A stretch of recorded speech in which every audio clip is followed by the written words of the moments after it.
దూసుకొచ్చావే ఇలాగా ఎన్నాళ్ళు దాస్తా ఇంకా ఎండ కన్నైన పడనీకా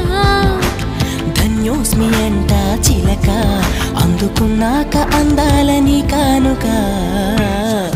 ఎలుకో నాయక రాసి ఇచ్చానా ఇలాగా ఎలకు